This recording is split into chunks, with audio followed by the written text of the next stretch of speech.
దాని గురించో ఎవరికి అభ్యంతరం లేదండి. కాకపోతే అందులో సంస్థాగతంగా ఉండాలి. ఎక్కడన్నా నిజంగా జరిగిన తప్పుని ఎత్తు చూపిస్తే అందరూ స్వాగతిస్తారు. దాని గురించి ఎక్కడ ఏం లేదు. ఈయన రాష్ట్రంలోనే ఉండాలి. మా ప్రభుత్వంలో ఉన్న పెద్దలు ఏదైనా తప్పు చేస్తే దాన్ని ఎత్తి చూపించాలి అనేది అందరూ కోరుకునేదే. కానీ ఆ చేసే ఉద్దేశం కానీ అలాంటి ఉద్దేశాలు ఏవి జగన్మోహన్ రెడ్డికి లేవు. కాబట్టే ఇప్పుడు మాట్లాడుకోవాల్సి వస్తుంది. జరగని దాన్ని అభూత కల్పనల్ని అన్నిటినీ తీసుకొని ఏదో ఒక రకంగా ఈ ప్రభుత్వాన్ని కూలదయ్యాలి అని ఏకైక లక్ష్యంతో జగన్మోహన్ రెడ్డి ఈ రోజున తనకు నచ్చిన విధంగా ఏదో ఒకటి చెయ్యాలనే ఉద్దేశంతో ఉన్నాడు. కాబట్టి ప్రతిరోజు అనునిత్యం ఆయన గురించి మాట్లాడుకోవాల్సిన దుస్థితి మనకు పట్టింది. లేకపోతే మనకు కూడా చాలా సమస్యలు ఉన్నాయి. ఇప్పుడు ప్రతి సామాజికవేత్తకి ఎక్కడ జరిగే తప్పునైనా ఎత్తి చూపించాల్సిన అవసరం ఉంది. రోజు ప్రభుత్వంలో జరుగుతున్న పనులన్నింటినీ ఇదిగో ఫలానావి జరుగుతున్నాయని ప్రజలకు చెప్పాల్సిన అవసరం మీడియాకు కూడా ఉంది. ఈయన గురించి మాట్లాడుకోవటానికి మాకు ఎటువంటి ఇది లేదు ఆయన గురించి. కానీ ఆయన చేసిన దాని గురించి మర్చిపోయి ఇప్పుడు కొత్తగా ఏదో చేయాలని చూస్తున్నాడు చూడండి. ఆ ఉద్దేశాల గురించి మాట్లాడుకోవాల్సి వస్తుంది. గతంలో మీరేం చేశారని ఆయన ఎత్తి చూపించాల్సి వస్తుంది. కేవలం ఎత్తి చూపించటం కోసమే జగన్ ఇకనైనా నువ్వు మారు అని చెప్పటం కోసం ప్రతిరోజు మనం చేస్తున్నాం ప్రయత్నం. కానీ ఆయనలో మార్పేం కనిపించటం లేదు. ఎప్పుడు ఎక్కడ ఏ రకంగా ఇంతకు ముందు ఉన్నాడో అదే రకంగా ఉన్నాడు. ఈ ఖచ్చితంగా 2014-19 మధ్యలోనే ఆయన ఒక గోముఖ వ్యాఘ్రంగా మారాడు. మరి నేను చాలా సాధు జంతువుని, నాలో ఎటువంటి విషలక్షణాలు ఏమి లేవని ప్రజలకు నమ్మించడం కోసం ఆ రోజున మారాడు. అది నమ్మిన ప్రజలు అధికారం ఇచ్చారు. వెంటనే ఇక పైనున్న గోవు చర్మం తీసి పాడేశాడు. పులి మీద పడింది, ప్రజల మొత్తాన్ని నాశనం చేసేసి పాడేసింది.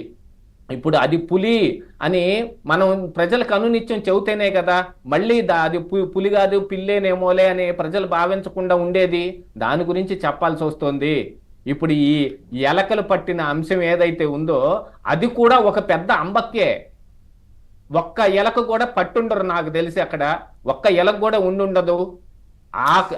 ఇప్పుడు ఇదంతా ప్రజాధనమే కదా. ఇప్పుడు ఏంటంటే 10 కోట్ల రూపాయలతో ఫెన్సింగ్ కావచ్చు, 1,35,00,000తో ఈ ఎలకలు పట్టడం కావచ్చు, ఏసీలో 1,5,00,000 కావచ్చు. ఇందాక జ్యోత్స్న గారు చాలా అంశాలు చెప్పారు. ఇవన్నీ దాదాపు 100 కోట్లకు చేరినాయి కదా. ఇదంతా మరి అంటే గతంలో కోడెల శివప్రసాద్ గారిని ఏ విధంగానైతే వెంటపడి ఆయన సూసైడ్ చేసుకునేంత వరకు ఉసిగొలిపాలి కదా, ఇబ్బంది పెట్టారు కదా, దొంగ దొంగ దొంగ అంటూ. మరి ఇదేంటిది? ఎప్పుడైనా సరే ఒక విషయం గుర్తుపెట్టుకోవాలండి. దొర ఎప్పుడు దొంగను చూసి దొంగ అని అరవడు. దొంగే దొంగ దొంగ అని అరుచుకుంటాడు. తన ఉలికిపాటు ఎప్పుడు అలానే ఉంటది. గుమ్మడికాయలు దొంగ అంటే భుజాలు తడుముకున్నట్టుగా ఎప్పుడు వాళ్లకున్న ఉలికిపాటు, వాళ్ళు దొంగలు కాబట్టే ఎప్పుడు ఆ ఉలికిపాటు వాళ్ళకు ఉంటది. మనల్ని ఎవరైనా చూస్తున్నారా, మనల్ని ఎవరైనా గమనిస్తూ ఉన్నారా, ఏమన్నా జరుగుతుందా, మన వైపు ఏదైనా వేళ్ళు చూపిస్తున్నాయా అని. అలా ఏదన్నా ఒకటి చూపిస్తుంది అనగానే వెంటనే డైవర్షన్ పాలిటిక్స్ మొదలు పెట్టేసేస్తారు.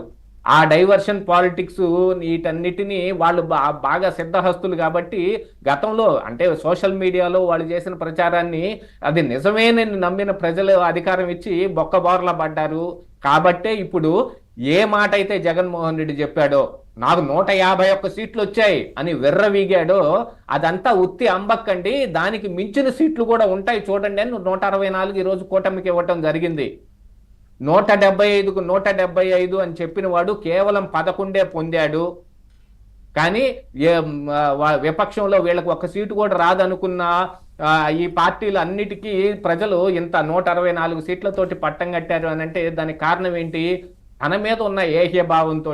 ఆ విషయాన్ని జగన్మోహన్ రెడ్డికి ఓటర్లు ఆ రకంగా చెప్పారు. కానీ దాన్ని ఆయన పట్టించుకునే పరిస్థితుల్లో కానీ అర్థం చేసుకునే పరిస్థితి ఫస్ట్ ఆఫ్ ఆల్ మెంటల్ స్టేటస్లోనే ఆయన అర్థం చేసుకునే దాంట్లో కూడా ఆయన ఏమి దాన్ని సాఫీగా తీసుకునే అంశం ఏం కనిపించటం లేదు. కాబట్టి ఆయన్ని ప్రతినిత్యం అనునిత్యం ఇప్పుడు ముళ్ళుగర్ర పెట్టి ఎద్దును పొడుస్తూ ఉంటేనే ముందుకు సాగుతుంటుంది. చూపుతుంటేనే మన ప్రజలు కూడా అప్రమత్తంగా ఉంటారు. ముఖ్యంగా ఈ విషయాలన్నీ ఫైనల్ గా కంక్లూడ్ చేయండి. మరి బెంగళూరులో ఉండడానికి కారణాలు అయితే చాలా మీరు చెప్పారు, జ్యోత్స్న గారు కూడా చెప్పారు అంశాలు. ఏంటి ఫైనల్ గా ఎందుకు రాష్ట్రంలో ఉండలేకపోతున్నారు, ఉండట్లేదు? అంటే నేను ప్రజా జీవితంలోనే ఉంటాను, ప్రజలతోనే ఉంటాను, వాళ్ళ కష్ట నష్టాల్లో ఉంటాను, ఇవన్నీ ఏదో చెప్పారు కదా. మరి ఎందుకు ఉండట్లేదు అనేది ఒకటి.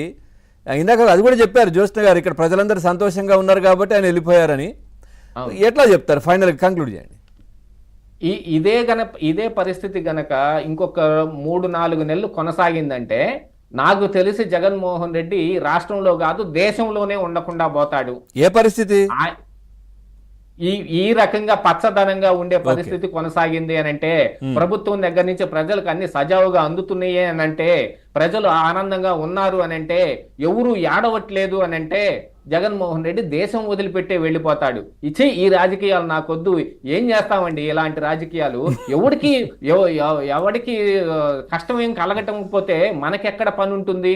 మన చేతి నిండా పని ఉంటేనే కదా మనం కూడా ఇక్కడ రాజకీయాలు చేయగలుగుతామని దేశం వదిలిపెట్టి వెళ్ళిపోయినా కూడా ఆశ్చర్యం లేదు. ఎందుకంటే ఆల్రెడీ ఆయన ఎక్కడో ఓ పెద్ద అంటే మీరు అనేది పాజిటివ్ గా కూడా వస్తుంది, అది కరెక్ట్ కాదు. ఎందుకంటే ఇక్కడ అందరూ హ్యాపీగా ఉన్నారు, నాకు పని లేదు నేను వెళ్ళిపోతానంటే, కష్టం ఉన్న దగ్గర నేను వాళ్ళ కోసం ఫైట్ చేస్తాను అందుకే ఉండట్లేదు అనే విధంగా కష్టాలు కాదండి మీరు అనేది. ప్రభుత్వం నుంచి అందక కష్టాలు జగన్మోహన్ రెడ్డి పెట్టిన కష్టాలు కాదు, ప్రజలకు ఈ పాలకుల నుంచి ఎటువంటి కష్టాలంటే, ఇప్పుడు మనం ఎలుగెత్తి చాటినందుకు ఆయన ఇదిగో ఈ పని చేస్తున్నాడని చేసినందుకు మన మీద కేసులు పెడితే మనం బాధపడ్డాం కదండి. అలాంటి బాధలు, ఏడుపులు, పెడబొబ్బులు, ఆ కష్టాలంటే ఈ మనకి సాధారణంగా వచ్చే కష్టాలు సుఖాలు గురించి కాదు మాట్లాడుతుంది, ఈ పాలకులు అనే రూపంలోంచి వచ్చే కష్టాలు అన్నమాట. ఎస్పెషల్లీ జగన్మోహన్ రెడ్డి అనే, అంటే దాన్ని నేను రాజకీయంగా ఏ విధంగా వాడుకోవాలనే ఆలోచన రావట్లేదు ఆయనకి. అంటే అట్లాంటి లేదు, సిచ్యువేషన్ లేదు కాబట్టి నేనేం చేయలేకపోతున్నా,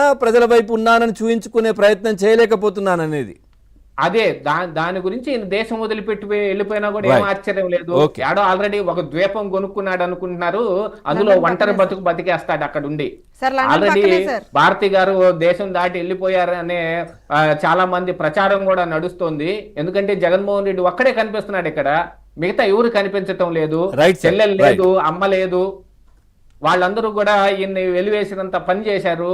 ఇవన్నీ జరుగుతున్నప్పుడు ఏం చేస్తాడు? ఆయన కూడా వెళ్ళిపోయి ఎక్కడో ఏ ద్వీపంలోనో ఒంటరిగా మరి ఆయన బతికేస్తాడేమో.